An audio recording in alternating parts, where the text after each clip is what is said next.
Este es México. En los últimos años, ha vivido graves escenarios de violencia que han dejado miles y miles de muertos y desaparecidos. El último escenario grave sucedió en Oaxaca, al sur del país. El 19 de junio del 2016, fueron asesinadas al menos 11 personas por policías federales y estatales con armas de alto poder, en el intento por diluir una manifestación. Este conflicto ha dejado más de 60 presos políticos en el estado. Los maestros y pobladores se manifestaban contra la reforma educativa, como en muchos lugares del país. Pero ¿por qué maestros y ciudadanos se oponen a esta reforma? Veamos. En 2013, diputados y senadores aprobaron la reforma educativa por iniciativa del presidente Enrique Peña Nieto. Lo hicieron protegidos por miles y miles de granaderos. Bueno, aquí solo pondremos unos cuantos. Las protestas ya existían, pero no les importó escuchar las voces de especialistas en el tema, maestros y padres de familia.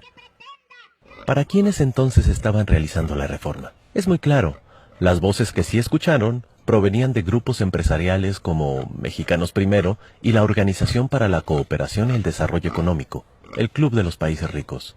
Uno de los pilares de la reforma educativa es la evaluación a los maestros por lo menos cada 4 años. Esta evaluación pretende medir la idoneidad del maestro. Pero no toma en cuenta grado académico y experiencia, la calidad humana con los alumnos, ignora las diferencias culturales y socioeconómicas del país, por ejemplo, entre un maestro de un municipio de Nuevo León o un maestro rural en la Sierra de Puebla. El examen, además de largo y antipedagógico, está compuesto en su mayoría por preguntas sobre reglamentos y procedimientos burocráticos, y no por contenidos académicos. La verdad es que uno de los grandes objetivos de la reforma educativa es someter a los trabajadores de la educación arrebatándoles su estabilidad en el empleo, con el pretexto de mantener solo a los maestros idóneos. La renuncia provocada y el despido masivo echará a la calle a decenas de miles de educadores.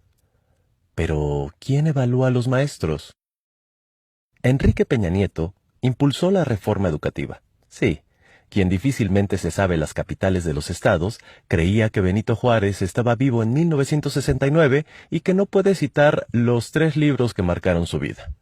Este hombre, preocupado por la educación, tiene la facultad de nombrar al Consejo Directivo del Instituto Nacional de Evaluación Educativa. El INE, que evalúa a los maestros, es opaco y propenso a la corrupción. La evaluación que aplicará permitirá controlar y vigilar a los maestros al decidir su permanencia en el empleo. Los nuevos maestros serán despedidos sin responsabilidad para el gobierno, pues la ley deja fuera a tribunales de conciliación y arbitraje.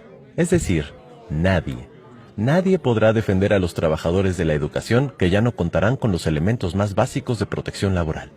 ¿A quién pretende controlar la reforma?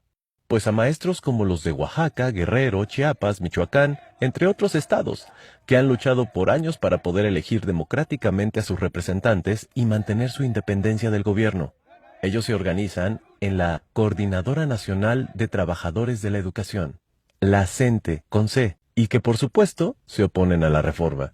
Es la disidencia del Sindicato Nacional de Trabajadores de la Educación, el CENTE, con S. Por años, la cúpula de este sindicato ha sido un aliado cercano de los gobiernos, llegando al grado de ser una agencia de fraude electoral. Este sector es el que más ha participado en venta de plazas, corrupción y fraudes. Su exlideresa hoy está presa. Este gremio, como es obvio, sí está de acuerdo con la reforma educativa. Los maestros de la CENTE se oponen porque además abre las puertas a la privatización de la educación pública. Esta reforma plantea la autonomía de gestión. Con este término, el gobierno pretende que los padres de familia tengan la responsabilidad de atender problemas administrativos de las escuelas, que siempre ha sido una obligación gubernamental, como el pago de agua y luz, descomposturas y materiales, además de otorgarles atribuciones de vigilancia sobre los maestros. Todo esto bajo el liderazgo del director. También alienta el entrometimiento de empresas en las escuelas públicas. No es exagerado decir que la complicidad de empresarios con gobiernos corruptos, como los que tenemos, harán de la educación un jugoso negocio a costa de los padres de familia. Para nadie es un secreto la gran crisis del sistema educativo mexicano. Este sistema está formado por autoridades educativas, infraestructura, maestros, alumnos, programas de estudio y materiales. De todos estos componentes, el gobierno y los medios de comunicación han fabricado a un solo culpable de esta crisis: los maestros. Pero en México se siguen implementando planes de estudio de hace 15 años. Desde que se impuso la reforma, no se habla de estrategias pedagógicas o invertir en ciencia y tecnología. Hemos llegado al punto en que los libros de texto gratuitos tienen faltas de ortografía y errores científicos. Este año se le quitaron 3.660 millones al presupuesto de la Secretaría de Educación Pública. ¿Le interesa al gobierno la educación de los ciudadanos? Los maestros que se han movilizado contra esta reforma no han dejado de ser llamados huevones, vándalos, privilegiados. Los medios de comunicación hacen una campaña de odio. Seamos sinceros. ¿Qué privilegio puede tener una maestra oaxaqueña de primaria que en promedio gana 8,000 pesos mensuales al lado de los verdaderos privilegiados?